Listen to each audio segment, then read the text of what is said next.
महाराज की जय। प्यार से कहो सतनाम सतगुरु।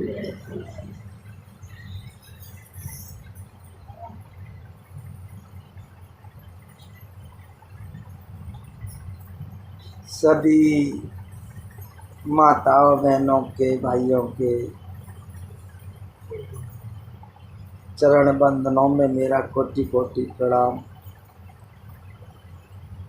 मेरे प्रिय बुजुर्गों, माताओं, बहनों, भाइयों, आज हम सभी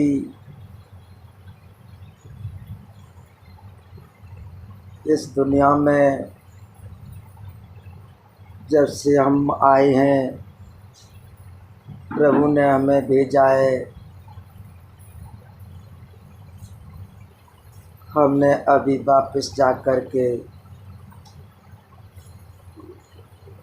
परमात्मा का ना घर देखा,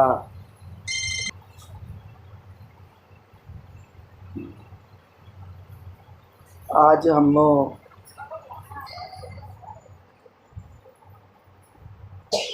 इसी के कारण आज हम अपने परमात्मा को भूल के कारण, अपने धाम को छोड़ के कारण हमने कभी ये नहीं समझा सोचा हम कहाँ के निवासी हैं, कहाँ के हम वासी हैं, कहाँ हमारा घर है और कहाँ के रहने वाले हैं। जब से संसार में आए, इस दुनिया में आए, इस धरती पे आए, तब से ही हमने इस दुनिया को, इस धरती को और इस दुनिया के सारे जलवे को देख करके हमने अपने आप को सब कुछ यही समझ लिया, यही जान लिया कि यही सब कुछ है, सब यही हमारा घर है, यही हमारा निवास है। ऐसे हम अपने आप को, अपनी ज़िंदगी को आज हजारों लाखों करोड़ों जन्मों में हम आते रहे, जाते रहे। इस संसार की, इस दुनिया की सारी 84 में हम भ्रमण करते रहे, लेकिन फिर भी हमको परमात्मा का घर, प्रभु का धाम न जान पाए, न देख पाए, न हम गए। लौट करके हम इस दुनिया में फिर आ गए।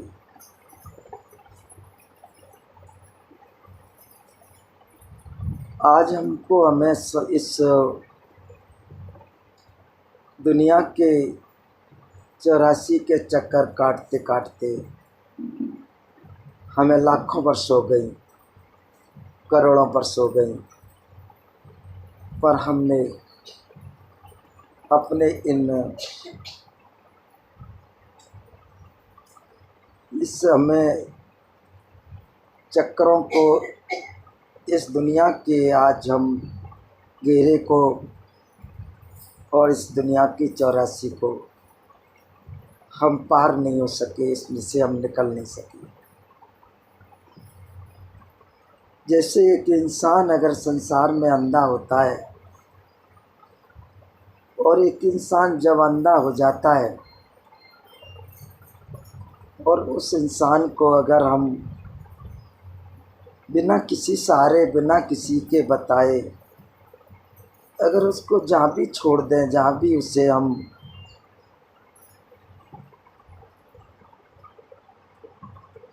अगर छोड़ देते हैं तो वो उस संसार में वहीं इस दुनिया के चक्कर काटता रहेगा। इस जहाँ जहाँ वो है उसी में वो अपना घूमता रहेगा। ये इसी तरह का आज हमारे आप सबका ये एक तरह का एक अंधकार की गुफा है और इस गुफा में हम सभी आज हम अंधे बन करके बैठे हैं। इसी में कर्म करना, इसी में धर्म करना, इसी में पुण्य करना, इसी में हम जितना भी जो कुछ कार्य कर्म करते हैं, जैसा भी कर्म करते हैं, उनका प्रणाम पाना, उनका वो फल पाना, यही हमारी इस 84 में हमारा हेर फेर चल रहा है। इसी में हमारा ये सब कुछ कार्यक्रम चल रहा है। हर उस गुफा में हम आंखें जैसे बंद करके, आंखें हमारी जब बंद हो जाती हैं, हम जिस तरह से चारों लंग घूमते हैं, डोलते हैं, लेकिन हमें द्वार नहीं मिलता, तो हम फिर उस 84 में चले जाते हैं। इसी तरह की ये गुफा जो आज हमारे ऊपर ये जो बनाई गई है, आज 84 जो हमारे ऊपर आज बनाई गई है, ये एक तरह से हमारे ऊपर गुफा है। इसमें हम सब लोग बैठे हैं और हम इसमें चारों दिशाओं में, चारों तरफ हम दीवार का सहारा लेकर के चल रहे हैं। दीवार का सहारा लेते लेते जैसे एक हमारा दरवाज़ा आता है, हम अचानक से उस दरवाजे को अगर जब भूल जाते हैं या चूक जाते हैं, फिर हम दीवार के सहारे आ जाते हैं। और जब दीवार के सहारे आ जाते हैं तो फिर हम दीवार को ही पकड़ के चलना शुरू कर देते हैं। ऐसे ही हम इस दुनिया में हम अपनी आँखों तक या हम अपने इस संसार की जो भी पूजा पाठ या जो भी सेवा भक्ति भाव करके आते हैं, वो हम अपनी आँखों तक आते हैं और आँखों के नीचे ऊपर नहीं जा पाते हैं। दरवाज़ा हमें मिलता नहीं, दरवाज़ा खुलता नहीं, फिर हम लौट करके फिर इस धरती पर आ जाते हैं। यही कंडीशन हमारी चल रही है। जैसे एक इंसान अंधा चल रहा है, एक इस इंसान जैसे आँख बांध के चल रहा है, उसी तरह से उसे ये नहीं पता कि मैं कहाँ चल रहा हूँ और कितना चल रहा हूँ और मुझे कितना समय हो गया, कितना टाइम हो गया, लेकिन मैं चल रहा हूँ। ये मालूम है कि मैं चल रहा हूँ, लेकिन ये नहीं पता मैं कितने टाइम से चल रहा हूँ, कितने वक्त से चल रहा हूँ। ये ज़िंदगी हमारी 84 में इसी तरह से चल रही है। हम आ रहे हैं, जा रहे हैं, आ रहे हैं, जा रहे हैं। तो ये एक तरह से हमारा जो है अंधकूप, एक हमारा कुआं है। अंधकूप हमारा अंधेरा है। इसमें हम इस अंधेरी में सब लोग बैठे हुए हैं। इसको हमारे संत महात्मा बड़े प्यार से हमें समझाते हैं कि अगर जब तक अगर कोई हमारे को हमें इस द्वार को क्रॉस करने वाला नहीं मिलता या कोई इस द्वार से अगर आगे अंदर से ऊपर नहीं निकलता, उसको अब कभी कोई पता नहीं कि ऊपर क्या हो रहा है। ऐसे ही अगर कभी कोई अगर इस गुफा में से इंसान निकलता है और ज़रा भी उसकी गर्दन बाहर आती है या वो अगर बाहर आ जाता है, तो उसको एक नई रोशनी और उसको एक नया वहाँ की रेडिजेंसी और वहाँ की जो भी कुछ खुशियाँ, जहाँ उसका प्यार जो दर्शता है, उसके वो मन भावन हो जाता है और वो उसमें एक बार निकल जाता है। फिर वो उधर जब देखता है तो समझ में आता है कि मैं तो का जानना कितने समय से, कितने टाइम से इस दुनिया की अंधकार कुआं में पड़ा था और इसमें मैं पड़े पड़े मुझे पता नहीं कितना टाइम हो गया, कितना वर्ष हो गई, मैं ना जाने कब से आया, कोई पता नहीं। इसी तरह से जब वो अगर बाहर निकल जाता है तब पता पड़ता है कि मैं एक अजनबी दुनिया में आ गया और एक नई दुनिया में मैं आ गया। वो दुनिया कैसी है और वो दुनिया हमारे को कितनी अच्छी प्यारी लगती है। वही दुनिया हमारी परमात्मा की।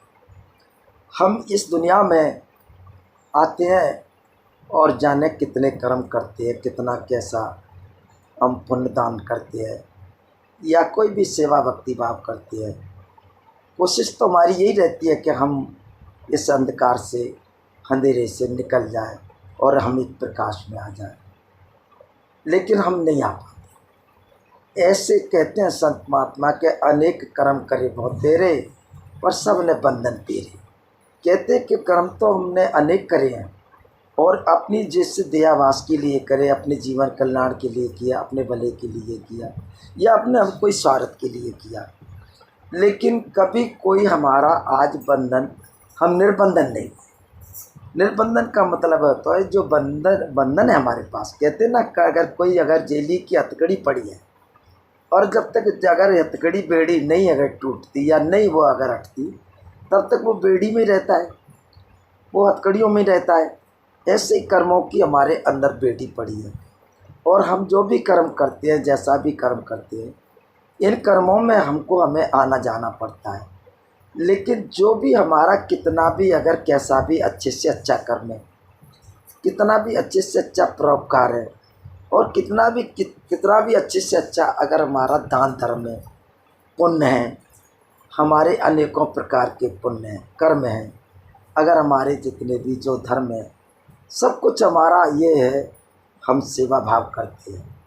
लेकिन हमारे जो जीवन का जो आधार है, हमारी ज़िंदगी का जो आज आधार है, या हमारी ज़िंदगी परमात्मा के घर जाने का जो आज तरीका है, वो सत्कर्म है। और सत्कर्म होता है ना, वो निष्कर्म होता है। उसमें हम कभी किसी प्रकार का स्वार्थ नहीं रखते। वो हमारा निष्कर्म, वो हमारे संत महापुरुष हमको हमारे समझाते हैं, बताते हैं कि अगर हम ऐसे कर्म अगर दुनिया में आते हैं और करते रहते हैं, या करते करते हमारा जीवन चला जाता है, तो हम उसके फलदायक तो होते हैं, उसका हमें फल तो मिलता है, जैसा कर्म किया वो फल तो मिलेगा हमें। लेकिन हमको भगवान का घर नहीं मिलेगा, परमात्मा का घर नहीं मिलेगा। परमात्मा का घर तो हमारे को हमें जब ही मिलेगा जब कभी कोई हम संत महापुरुष के हम चरण बंधनों में आते हैं, उनके नज़दीक आते हैं, उनके सत्संग में आते हैं। हमें तभी ये मालूम होता है कि वास्तव में हमारा इस घर में से ही हमारा एक घर और है, लेकिन वो घर हमारा आँखों के ऊपर है। आँखों के नीचे जितना भी जो भी हमारा घर है, आँखों के नीचे जो भी जो कुछ हमारा कर्म है, वो हमारा एक भाग है, हमारा स्वार्थ है, और हमारा हम किसी तरह से उसका लाभ चाहते हैं, परोपकार चाहते हैं, या हम कोई उसकी हम उस कर्म का हम फल चाहते हैं। लेकिन जो आज हमारे को हमें अपनी आत्मा रूपी परमात्मा से मिलने का जो कर्म करते हैं, उसमें हमारा कोई किसी तरह का स्वार्थ नहीं, कोई भी किसी तरह से हमारा कोई भाव नहीं, और वो निष्कर्म। अगर उसमें कोई हम प्राकृतिक तौर पर या शरीर संबंधी, या कोई हम अपने परिवार संबंधी, या हम अपने कोई भी किसी संबंधी, अगर हम उसमें कोई स्वार्थ लेके चलते हैं, तो वास्तविक में हमें भगवान का घर मिलना असंभव हो जाता है। अगर इसको हम अगर जैसे त्याग करके चलते हैं, और जब हम इसका बिल्कुल अपने दिल मन में, अपने हृदय में किसी भी तरह का कोई हम भाव विचार नहीं लाते, हम निष्कर्मी कर्म काम करते हैं, तो स्वतः ही हमारा परमात्मा हमारी रक्षा करता है, और परमात्मा हमें अपने धाम को बुलाता है और अपने धाम ले जाता है। लेकिन ये कुछ हमारे कर्म ऐसे जो हमारे बड़े बड़े ऋषि मुनियों ने, बड़े बड़े आज ऐसे महापुरुषों ने कर्म किए, जैसे अभी आप सब भाई बहन सुन रहे थे कि भाई कर्म की रेखा कभी मिटती नहीं, चाहे लाख आप चतराई कर लो। कहते हैं कि अगर आपने अपना जो कर्म किया उससे हमारा क्या बन गया, प्रारब्ध बन गया, और जो प्रारब्ध बन जाता है उसको हमें इस संसार में भोगने के लिए आना पड़ता है। चाहे हमें किसी भी योनि में कैसा भी हमने कुछ कर्म किया, और किसी भी योनि में हमको कैसा भी जन्म मिला, लेकिन हमें को भोगना पड़ता है, क्योंकि कर्म हम करते हैं, और उस कर्म का फल भी हम ही भोगते हैं, कोई दूसरा नहीं भोगता। कोई किसी का खाना कोई खाता है, कोई अगर अपना खाना खाता है तो उसका अपना ही पेट भरता है, ना कि दूसरे का भरता, और अपना खाना, हमारे पेट का खाना दूसरे के पेट में नहीं जाता। ऐसे चाहे संसार में हमारा कोई परिवार हो, चाहे हमारे बच्चे हों, चाहे हमारी घरवाली हो, चाहे कुटुंब परिवार कितना भी बड़ा हो, लेकिन हमारे कर्मों का वजन भार कोई स्वतः ही नहीं ले सकता। हम करेंगे, उसका भुगतान हमें करना पड़ता है। ये सोचना, समझना, विचार करना हमारे ऊपर है कि हम जिस तरह का कर्म करेंगे उसका परिणाम, उसका आज नतीजा या उसका जो भी रिजल्ट, वो हमारे को हमें ही मिलेगा, दूसरे को नहीं मिलेगा। तो ये भी हमारे स्वामी जी महाराज कहा करते कि भाई जो जो कर्म करेगा वो तुझे भरना भोगना पड़ेगा। कोई संत ये नहीं कहता कि नहीं भरना भोगना पड़ेगा। स्वामी जी कहते थे कि भाई कर्म तुम कर रहे हो तो भोगेगा कौन? वो भरना भोगना तुम्हारे ऊपर है। चाहे कोई कितना भी अवतार आ जाए, चाहे कोई कितना भी यहाँ पर कैसा भी रिद्धि सिद्धि इंसान बन जाए, लेकिन उसको जैसा उसने कर्म किया उसको भोगना पड़ना पड़ेगा। ये कर्म भूमि है, इसे हमारे को हमें प्रभु ने क्यों बनाया, इसे क्यों रचा कि इस धरती पर आकर के, इस पृथ्वी पर आकर के हमारा अप डाउन होगा। इसी पे हमको भुगतना, इसी पे हमें अपना भुगतान करना और इसी पे हमको अपना जन्म लेकर के उसका पूरा करना और इसी पे हमको हमें परमात्मा का भजन नाम लेकर के हमें परमात्मा के धाम जाना। इसके अलावा कोई भी भगवान की पूजा करने का स्थान नहीं है। कोई जगह कहीं भी आताल में, पाताल में, हवा में, ब्यार में, कहीं भी किसी भी जगह नहीं है।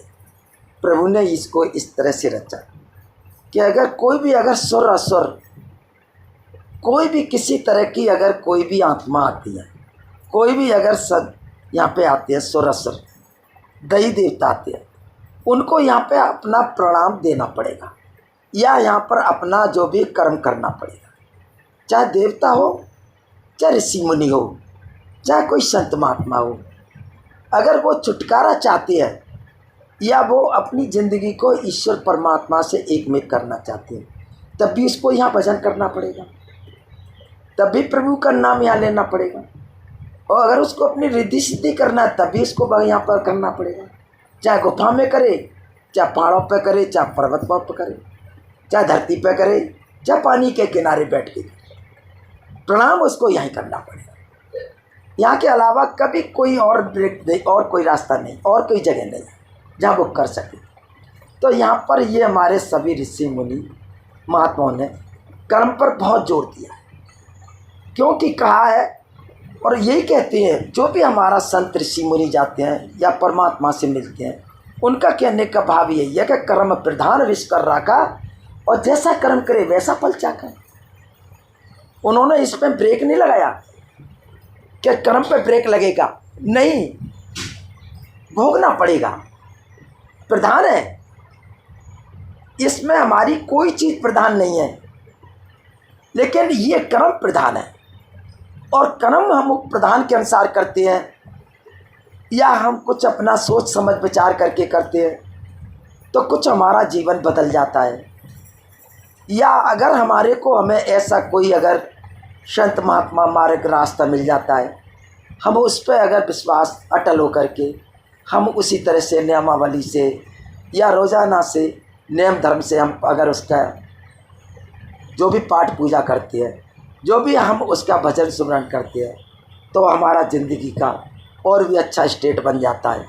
और हम जब अगर भगवान की कृपा हो जाए, परमात्मा की दया हो जाए, तो हम अपना इसी कर्म भूमि पर, इसी कर्म के आधार से हम अगर इस धरती पर से ही हम अपने आप अपने में अगर हम इस घर से उस घर में चले जाए तो एक हमारा जीवन नया जीवन बन जाता है। जैसे माँ का जीवन नया होता है ना, बेटे को देना, बेटी को देना।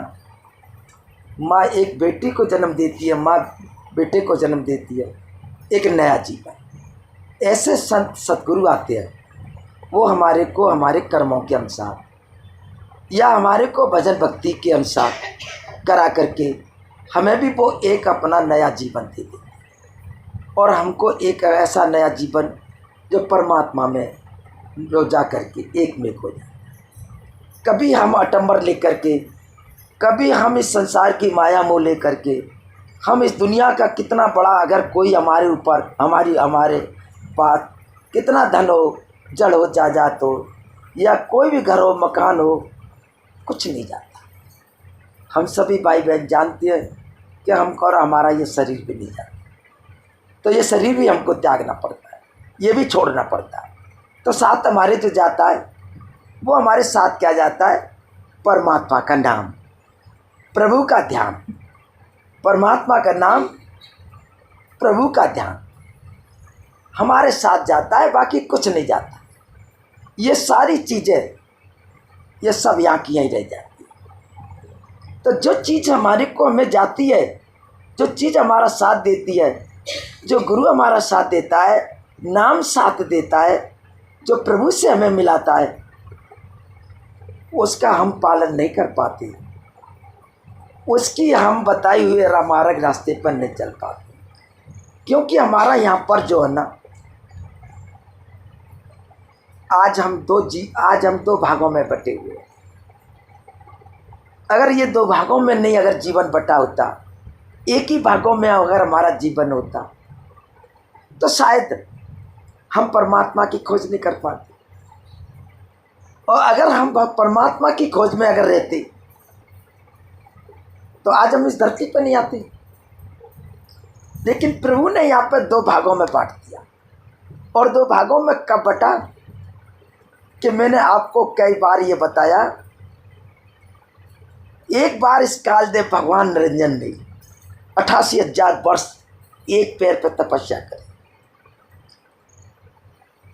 फिर इसने कुछ और युगों में, कितने युगों में फिर और भी इसने तपस्या की।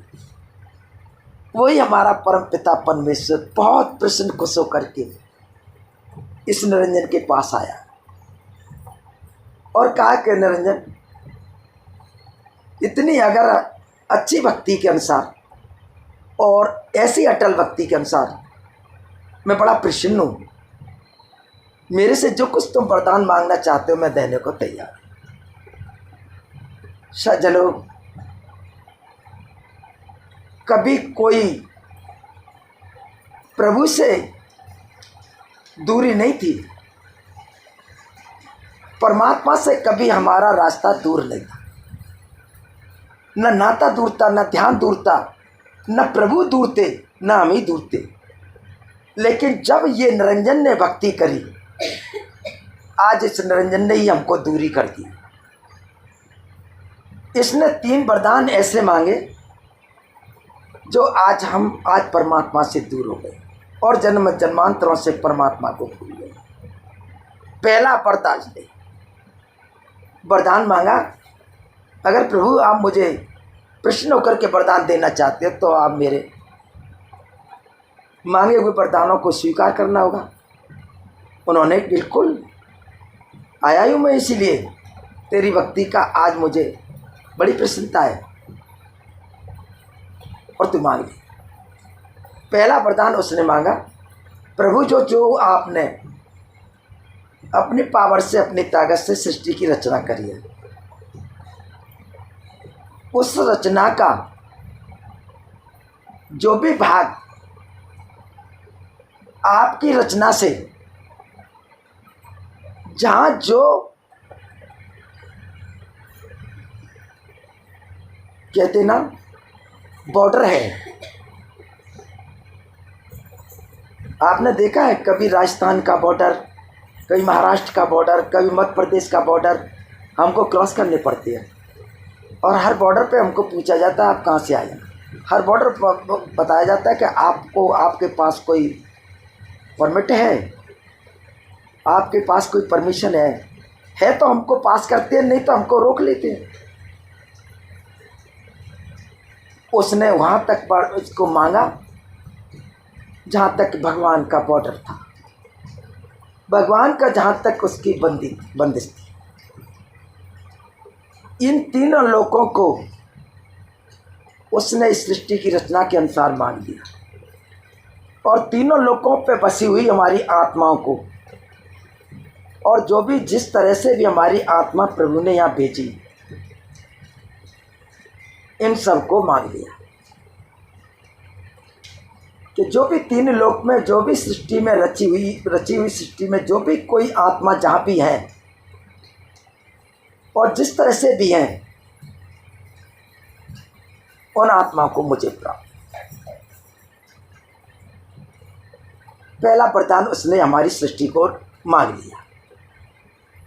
हमें तो कुछ नहीं पता कि भगवान ने क्या कर दिया, लेकिन ये उसने उनकी भक्ति के अनुसार उन्होंने दे दिया। जैसे भगवान शंकर ने भस्मासुर को उपशम मंत्र दे दिया, लेकिन भगवान शंकर का भस्मासुर ने धरती पर रहना ठिकाना मजबूर कर दिया।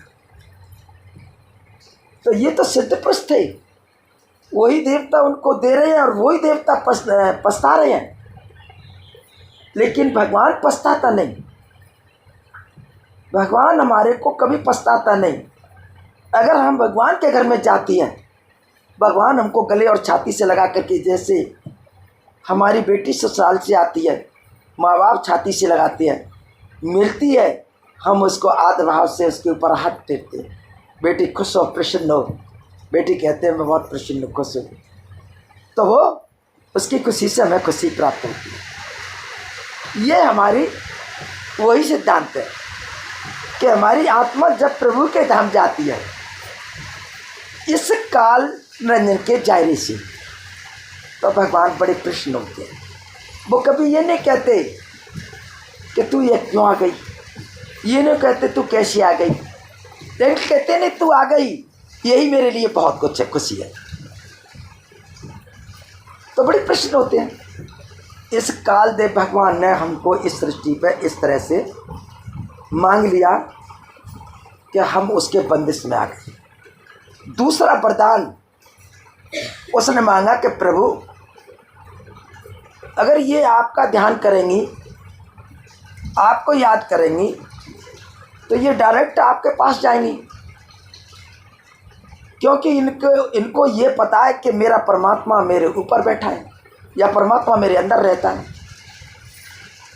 तो ये आपका ध्यान करके आपकी तरफ जाएंगे। ये मेरा कहना कहाँ मानेंगी। मैंने रूल मांग लिया, 3 लोग की संपत्ति मांग ली, लेकिन ये नहीं रुकेंगी। इनको कोई अगर रोकने का साधन है या रुकने का साधन है, मुझे एक और वरदान दे दीजिए। बोले अच्छा ठीक है, हम एक और वरदान दे देंगे। कहने लगा कि यहाँ जो भी आत्मा, जो भी आपकी आत्मा यहाँ कर्म करे अपने कर्मों के अनुसार, वो आपके घर को भूल जाए, आपको याद करना भूल जाए। उन्होंने कहा कि भाई ये भी ठीक है, चलो हम दे देते हैं। उन्होंने ये वरदान दे दिया कि ऐसे कोई भी हमारे पास नहीं आएगी जब तक कोई आपकी इजाज़त नहीं होगी, अगर आपकी कोई अगर इसमें कोई शर्त नहीं होगी, जब तक कि ये बात नहीं आएगी। और तीसरा वरदान उन्होंने ये मांगा कि प्रभु ये कर्मों के अनुसार जब कभी कोई अगर आत्माएं दुखी होंगी या रोएंगी या इनको कष्ट होगा अपने कर्मों से, तुमको अगर किसी तरह से याद करेंगी या तुम्हारा चाहे घर हिल जाए, चाहे तुम्हारा दिल हिल जाए, तो मैं यहाँ करके कभी कोई चमत्कार नहीं करूँगी। जब कभी तुम आओगे तो यहाँ सत्संग के ही द्वारा, सत्संग के ही माध्यम से अपना भेद, अपना मंत्र, घर का मंत्र आप यहाँ करके उन्हीं आत्मा को दे जो आत्मा आपको समझे, जो आत्मा आपको जान ले, उन्हीं को ही आप अपना यहाँ करके सत्संग के द्वारा और आप उस आत्मा को ले जाए। लेकिन यहाँ चमत्कार कर दिया तो सारी आत्मा समझ लेंगे कि यह साक्षात है परमात्मा, ये परमात्मा साक्षात। हम जो है अब इस परमात्मा के घर को नहीं भूलेंगे या इस परमात्मा को नहीं भूलेंगे। ये सारी आत्मा प्रभु आपकी तरफ ही उड़ जाएंगी और आपके धाम चली जाएंगी। मेरा राज खाली हो जाएगा। मैं किस पर राज करूँगा और किस पर मैं यहाँ पर फिर किस तरह से बैठूँगा। तीसरा वरदान उन्होंने ये मांग लिया। सज्जनों, इस वरदानों के अनुसार। और आज हम इस संसार में हम अपने ही मन बुद्धि से, अपनी सूझबूझ से, अपने ही दिल से हम जो भी अपने मन के वशी होकर के हम कर्म करते हैं, उसका फल हमें यहाँ मिलता है। यहाँ आकर के हमारे जो बड़े बड़े ऋषि मुनियों ने, बड़े बड़े ऐसे महान संत और महात्माओं ने यहाँ पर बहुत बड़ी बड़ी तपस्या करी, यहाँ पर बहुत बड़ी बड़ी पूजा पाठ करे, लेकिन भगवान के दरबार तक नहीं पहुँचे। जब देखा कुछ हमारे बुद्धिमानों ने, कुछ ऐसे हमारे आज भगवान के भक्तों ने अंदर जाके जब देखा और ये पता लगा कि भगवान कई बार नहीं, वो हमारे अंदर है। और जो आज ये भगवान का मंदिर है, वही मंदिर उन्होंने बनवाना शुरू कर दिया। देखा भाई ये भगवान का मंदिर है, इसमें राम की पूजा है, इसमें भगवान बैठे हैं और इस मंदिर में पूजा करिए, माथा मस्तक टेकिए और इसको आप ध्यान में लाइए और आप इसका पूजा करिए। तो जिस तरह से उन्होंने जाप किया, जैसे भी कोई अजपा किया, जैसे भी पूजा करी, लेकिन माता बहनों उनका ठिकाना तो वहाँ तक पहुँच गया, मध्यम तक, लेकिन मध्यम आगे नहीं बढ़ पाया। जहाँ उनका स्टॉपेज था वहीं स्टॉपेज हो गई। वहाँ पर हमारे संतों ने कहा कि भाई ये भगवान का घर न जाप से मिलता है, न अजपा से मिलता है और न जे और किसी मंत्र से मिलता है। ये तो मिलता है भगवान के ही, परमात्मा के उस प्रभु के नाम और शब्द से। तो जो शब्द और नाम है वो प्रभु का जागृत और ज्योति और परमात्मा का वो अनहद शब्द है। ये शब्द नहीं, ये शब्द का हम कितना भी उच्चारण कर लें, लेकिन कभी इस भवसागर से पार नहीं हो सकते। तो वह हमारे संतों ने कहा कि भाई भगवान की पूजा, प्रभु से मिलने का साधन, ये जाप नहीं, अजपा नहीं, भगवान के घर जाने का, भगवान से मिलने का सौदा ये संत महापुरुषों के पास है, जे और किसी के पास नहीं। जो संत वहाँ पहुँचे हैं, जिन संतों ने इस परमात्मा का घर देखा है, भाई वही हमारे को दिखा सकते हैं। तो कहते हैं कि भाई जाप मरी, फिर ये ख़त्म हो जाता है, इसका नज़ारा, इसका दिखाना, इसका तरीका ख़त्म हो जाता है। जाप मरे, अजपा मरे, और जो मैं बोल रहा हूँ वो भी मर जाना चाहिए। जाप मरे, अजपा मरे, अनहद भी मर जाए, और सुरत समानी शब्द में जिसे काल नहीं खाए। उन्होंने कहा भाई ये तेरी जो आत्मा है, सुरत का मतलब है आत्मा, ये आत्मा जो हर बार जो कर्मों के अनुसार घर बदल रही है, कभी किसी घर में चली जाती है, कभी किसी घर में चली जाती है। ये जो सुरत तेरी आत्मा है, ये तो एक काल के ही जारे की है, और ये जब तक इस काल के जारे में रहेगी और इस मन के अगर जारे में रहेगी, जब तक तेरा मन का गठबंधन रहेगा, तेरी गांठ बंधी रहेगी इस मन के साथ, तो तू भगवान के साथ कभी नाता नहीं जोड़ सकती। भगवान का नाता जो है वो सच्चा नाता है, और मन का जो नाता है वो हमारा झूठा नाता है। हमको झूठी आसक्तियाँ देता है, हमें झूठ में फंसाता है, हमें गंद संद में फंसाता है, चोरी चपाटी में फंसाता है। काल कहता है अगर मन से कि मन ये तेरी ड्यूटी है, उसका एजेंट है जी। अगर तेरी ये ड्यूटी है, कोई भी अगार आत्मा किसी तरह से भी वो उस परमात्मा के घर का ध्यान नहीं कर सके, उसे किसी न किसी तरह से और उसको फंसाने की तरह जाल में, और उसका भजन भक्ति भाव गिराने के जाल में, उसका जो भी ध्यान योग है, साधना है, उसको टिकाने के योग में, ये तेरा काम है, ये तेरी ड्यूटी है। ये ऐसा योग, ये साधना ना कर सके जो इसकी आत्मा परमात्मा के घर चली जाए। सज्जनों, जब से इस मन ने हमारा नाता जोड़ा है और जब से मन के हम साथ रहे हैं, हमने इस दुनिया की खाक छान ली, दुनिया का घर छान लिया, धरती का कोना कोना छान लिया। हमने एक नहीं लाखों वर्ष की तपस्या करी, हमने एक नहीं 90 88 वर्ष की हमने तपस्या करी, लेकिन इस मन ने हमको कभी आगे परमात्मा के घर नहीं जाने दिया। लौट करके हमको इसी संसार की माया में फंसा दिया, इसी माया मुँह में डाल दिया, हमें निकलने दिया। ऐसे हमारे काफ़ी ऋषि मुनि संत महात्मा साधु संत इस संसार में जकड़े और फंसे पड़े हैं, इस संसार में से नहीं निकल।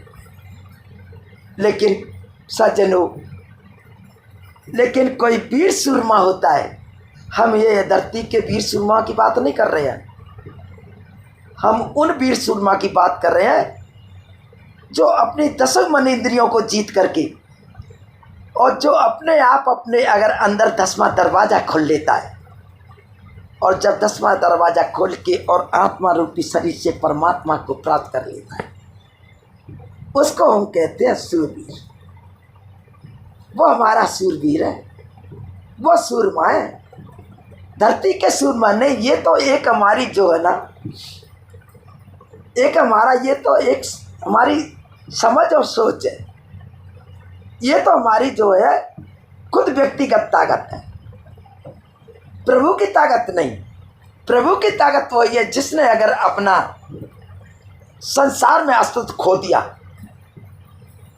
हमें इस संसार का कुछ भी अगर होश नहीं रहा, हमने संसार की माया को बिल्कुल छोड़ करके और प्रभु के अगर धाम चले गए, सज्जनों, उसी को सूरमा, उसी को वीर कहा है।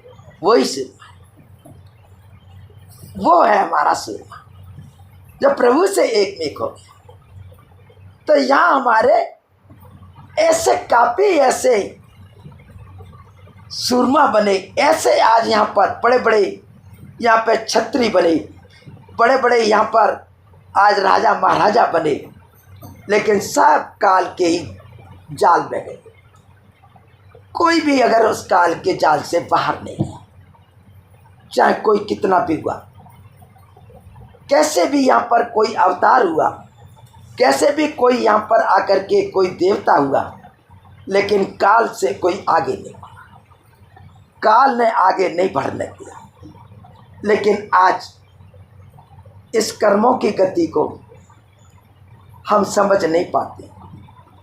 कर्म करते हैं कुछ तो हम माता बहन भाई हमारे कुछ स्वार्थ धर के करते हैं, मेरा ये काम हो जाए, मेरा वो काम हो जाए, मेरे बच्चे की नौकरी लग जाए, मेरे बच्चे की शादी हो जाए।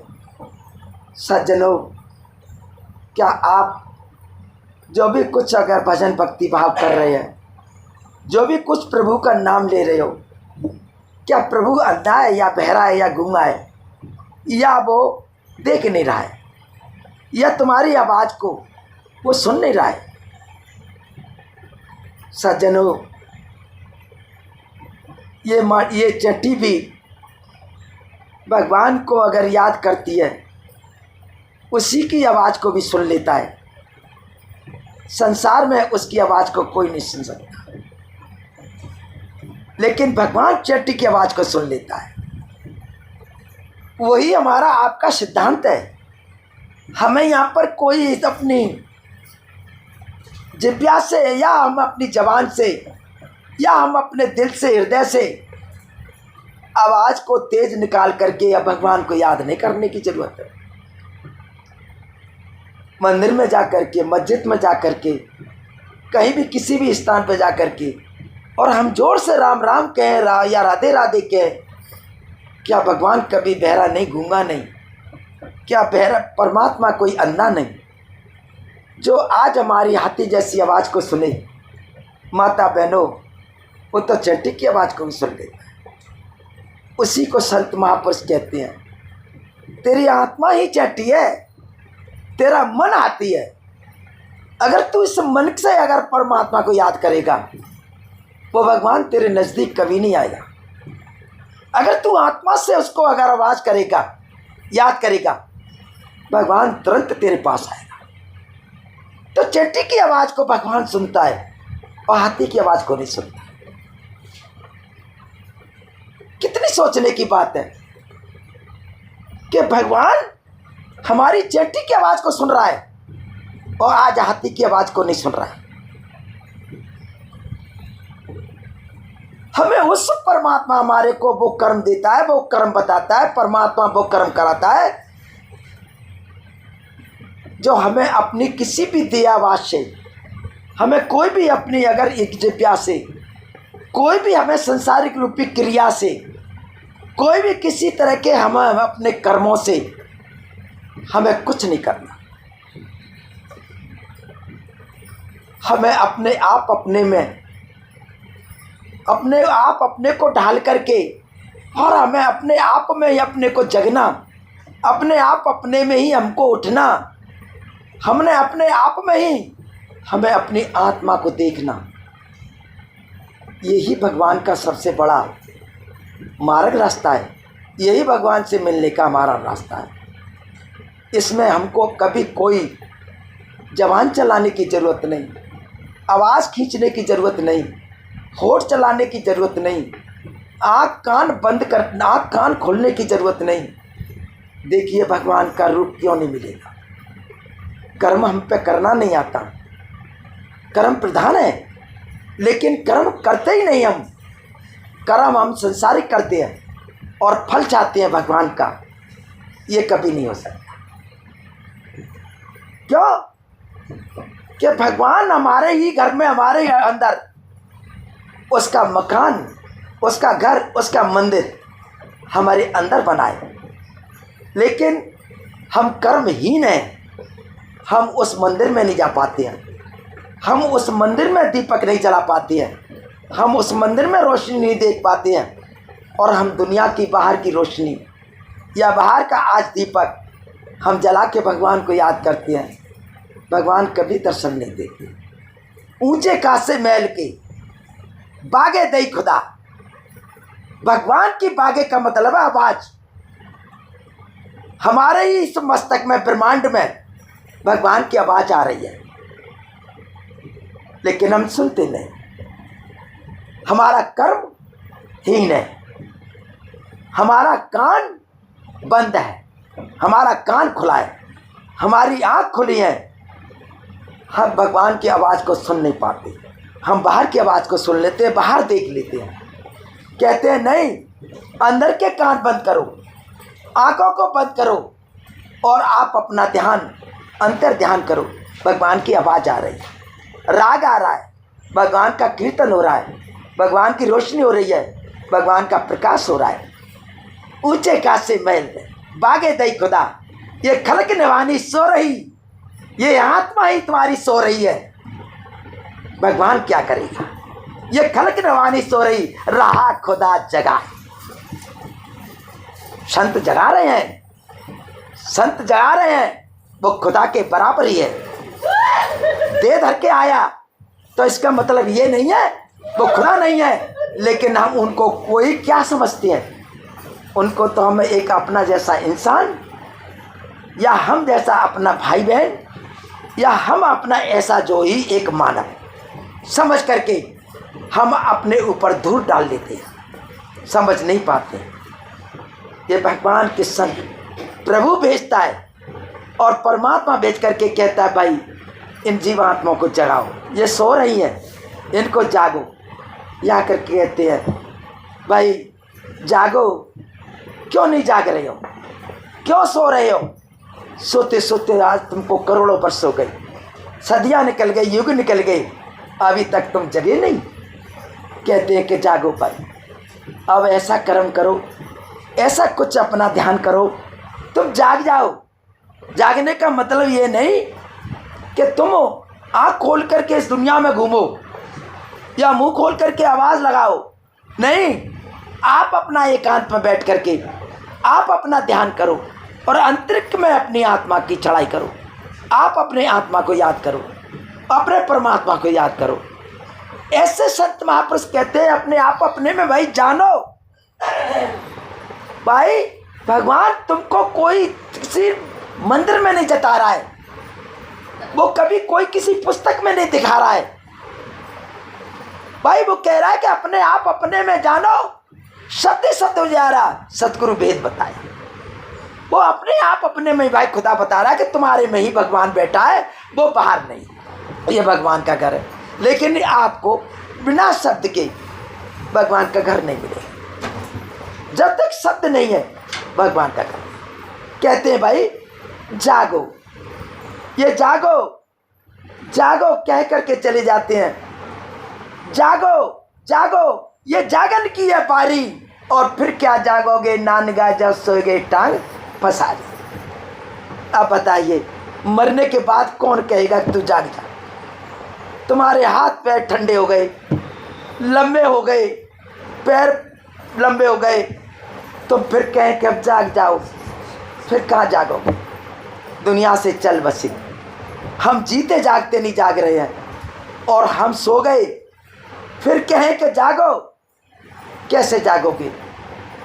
इसको संत महात्मा कहते हैं भाई मैं कहता हूँ और कह जाता हूँ, कह दूँ बजा के ढोल, ये तेरी सांसें खाली जाती हैं 3 लोक का मोल। माता बहनों, ये सांस यही कर्म है, ये सांसों का ही आज पुण्य है हमारे पास। कोई अमानत नहीं, कोई धन नहीं, कोई दौलत नहीं, कोई महल नहीं, कोई संगी नहीं, कोई साथी नहीं, हमारा यहाँ कुछ नहीं। ये 3 लोक का मोल है, ये सांस है। अगर तुमने सांसों का पुंज अगर लेकर के और इसका अगर तुमने सत्कर्म नहीं किया तो माता बहनों तुमने इस संसार में कुछ नहीं किया। ये तो आज की प्रेजेंट की आज दौलत है, जाने के बाद ये दौलत मिथ्या है और मट्टी है। आप चले जाओगे, ना जाने किस जा कर के योनि में जन्म मिलेगा, फिर भोगेंगे। तो ये आज हमको हमें सोचने की ज़रूरत है। प्रभु ने हमको बहुत ही अच्छी तरह से, भगवान ने बहुत कृपा करके हमें अच्छे घराने में जन्म दिया। आज हमको आज सहूलत घराने में जन्म दिया। भगवान ने हमारे कर्मों से हमको खूब आमदनी दी, धन दिया, दौलत दिया। माता बहनों, हमारा फर्ज बनता है, हमारा धर्म बनता है, हम इस दौलत का सदप्रयोग करें। इस दौलत का आज हम अपने परमात्मा के दरबार में करें, परमात्मा के आज प्रसाद में करें, परमात्मा की अमानत में करें। माता बहनों, संसार में अगर हमने इसके और अनेक कर्म किए, संसार में हमने इसके अगर वास्तव में ही अगर गुनाहगार कर्म किए, आज हमारा धन, आज हमारा जो कर्म, आज हमने जो किया उसका फल मिला, आज उसका दुरुपयोग हो गया। तो आप सत्प्रयोग करना चाहिए। भगवान के दरबार में हमें उसका सत्प्रयोग करना चाहिए, हमें उसको सही जगह पे इस्तेमाल करना चाहिए। प्रभु ने कहते ना, देखिए माता बहनों, जैसे जल में, जैसे नाव में जल बढ़े, जैसे बढ़े घर में धन, और माता बहनों दोनों हाथ उलीचिए, ये सज्जन का काम। अगर जल अगर नाव में आ जाता है, हम कैसे उस नाव को खाली करते हैं और दोनों हाथों को कोंची करके उसको फेंकते पानी को, कहीं हमारी नाव डूब ना जाए, हमारी नाव पार नहीं लगे, ना लग सके, कहीं डूब ना जाए। ऐसे ही माता बहनों, घर में दाम बढ़ता है, पैसा बढ़ता है, उसको भगवान की कृपा से उससे संत महापुरुषों के जाकर के आश्रमों में करो, उनके भंडारों में करो। और माता बहनों, जो भी जितनी सुविधा हो जाए, सेवा सुमरन सत्संग करो। यही भगवान का दरबार पाने का है, यही मार्ग है, यही सत्य रास्ता है। माता बहनों, संसार में और रास्ते हमारे फीके हैं, सारा रास्ता परमात्मा का यही सत्य है। तो मेरा कहने का भाव यही है कि कर्मों से हमारा सब कुछ बंधा हुआ है, और कर्म अगर हमारा हीन है तो हमारा सब कुछ मिटा हुआ है। अगर माता बहनों कर्मों पे हमने जोर दे दिया और कर्मों को समझ लिया, तो माता बहनों आज आप सभी बहन देख लो, सामने से गुजरे हैं सारे सीन। आज मीरा ने क्या कमी थी खजाने की, क्या कमी थी सोने चांदी की, क्या महलों की, लेकिन सबको उन्होंने त्याग दिया। कहा नहीं, मेरे को तो मुझे भगवान से मिलाप चाहिए, मैं तो भगवान के घर में जाऊंगी, और मैं भगवान के घर में नहीं गई तो इस हाट हवेली का मुझे कोई फायदा नहीं, मुझे इसका कोई लोभ लालच नहीं। तो माता बहनों, ऐसी नारियां इस संसार में आई जिन्होंने आज इस संसार के ऊपर खाक डाल दी, राख डाल दी और भगवान को याद किया। तो माता बहनों, यही संत कहते हैं, यही हमारे किसान भाई काम करते हैं, लेकिन किसान समझ नहीं पाते हैं। यही संत कहते हैं कि मिटा दे तू अपनी हस्ती को। माता बहनों, ये शरीर भी हमारा कुछ नहीं है, इसको हम कितना हिफाजत करते हैं, कितनी सोचते हैं, क्या ये ज़िंदगी में कभी जाएगी नहीं, कभी ये बूढ़ी नहीं होगी, कभी ये इसमें दुख नहीं होगा, कभी दर्द नहीं होगा, पीड़ा नहीं होगी, क्या नहीं होगा। जब माँ के गर्भ में दर्द मिला, माँ के गर्भ में दर्द उठाया, तकलीफ उठाई, और जब माता बहनों जाओगे तो क्या ये दर्द पीड़ा मिलेगी? नहीं मिलेगी, लेकिन इसको भी हम बर्दाश्त करेंगे। अंदर भी बर्दाश्त किया, इसको भी बर्दाश्त करेंगे, लेकिन भगवान का आज भजन भाव भक्ति करके आज इस दर्द का, जो दर्द की पीड़ा है, आज जो दुख की पीड़ा है, वो आज हमारे लिए भगवान की भक्ति में इतनी इन्वॉल्व है, भगवान की भक्ति में आज वो हमारे इतना संग दे रही है कि माता बहनों, यही दर्द हमको आज हमारे जीवन को पार कर सकता है। अगर दर्द नहीं होगा हम पार नहीं होंगे। तो माता बहनों, दर्द तो होना चाहिए ना, हमारे अंदर दर्द नहीं होता। माता बहनों के दर्द, बच्चे का जन्म होता है, दर्द नहीं होता, क्या उसको तकलीफ़ नहीं होती या दुख नहीं होता? और या बच्चे को दुख नहीं होता, तकलीफ़ नहीं होती? तो माता बहनों, हमको यहाँ भगवान की भक्ति करने में या भगवान की पूजा करने में हमको तकलीफ़ नहीं होगी, दर्द नहीं होगा, दुख नहीं होगा, होगा पर लेकिन माता बहनों, वही दुख हमारे लिए सुख बन जाएगा, वही दुख हमारे लिए सुख बन जाएगा। तो माता बहनों, बड़ी सोचने की समझे, मिटा दे तुम अपनी हस्ती को, अगर तुम मर्दवा चाहो, बीज मिटा दो अपनी हस्ती को, अगर तुम मर्दवा चाहो, बीज खाक में मिल करके गुले गुलजार बनता है। किसान कहते हैं सोना जैसा बीज डालता है, पटा फेरता है, जमीन कितनी अच्छी बनाता है, एक बार नहीं 10 बार जोतता है, पटा फेरता है, फिर कहता है कि इसमें बीज डालने लायक है, और बीज सोना सा डालता है, लेकिन वो मिट्टी में मिल जाता है और उसके अंकुश निकल करके, और जब हरा भरा खेत देखता है किसान, कितना प्रसन्न होता है। माता बहनों, ऐसे ही ये जीवन है, इसमें हम अगर इससे ये कहें ये गोरा है या ये ऐसा है, इतना सुंदर है, इतना बढ़िया है, या इसमें ऐसा हम खा रहे हैं, अच्छा खा रहे हैं, भगवान ने दिया ऐसा कर रहे हैं, माता बहनों, ये सब हमारे लिए कूड़ है, ये सब कूड़ है। इतना सोचना भी हमारे लिए बिल्कुल गलत है। माता बहनों, हमारी सुंदरता या हमारी ऐसी चीज़ें कोई अगर मूल्य भगवान के घर में मूल्य नहीं रखती, कोई ताकत नहीं रखती। माता बहनों, हमें सुंदरता पे गर्व नहीं करना चाहिए, हमें अपने धन पे गर्व नहीं करना चाहिए, हमें अपनी जड़ जायदाद पर गर्व नहीं करना चाहिए। माता बहनों, गर्व कभी किसी का नहीं रहा, गर्व कभी किसी का नहीं रहा। भगवान के घर में गर्व तो है ही नहीं, भगवान के घर में तो बिल्कुल एकदम शील, संतोष और बिल्कुल नरम। माता बहनों, गर्व करके कोई आज तक ना पहुँचा है, रावण जैसे रह गए, गर्व करके ना कोई और पहुँचा, सब दुनिया में रह गई और ना कोई पहुँच पाएगा। भगवान जब शील है, भगवान बिल्कुल संतोष है, भगवान बिल्कुल एकदम बर्फ है, तो माता बहनों, हमको भी इतनी शीतलता बनना है, इतना ही बर्फ बनना है, और तभी हमारे जीवन का पार होगा, जब जीवन कल्याण होगा। तो मेरा आज कहने का भाव ये है, भाई कर्म गति, कबीर साहब कहते हैं कर्म गति टारे नहीं टरी। वो ऋषि मुनि ऐसे मिलके कुल गुरुए बिन्ने सोच के लगन और धनी राम की सब कुछ करो, लेकिन माता बहनों, तो जाके वन में उन्हें दुख मिला, कष्ट मिला, सीता को मिला। तो माता बहनों, मेरा कहने का भाव ये है कि कर्म है सबसे प्रधान। आप कर्म करिए, भगवान तुम्हारे कर्मों का फल अवश्य देगा, लेकिन कर्म नहीं करोगे, भगवान फल नहीं दे पाएगा, ना गुरु इसमें कोई सहायता कर सकता है। कर्म करना यही गुरु की बात है, यही प्रभु की बात है। कर्म करिए, आपको फल मिलेगा। आज इसी के ऊपर ये बड़ी विराम समापन हुए।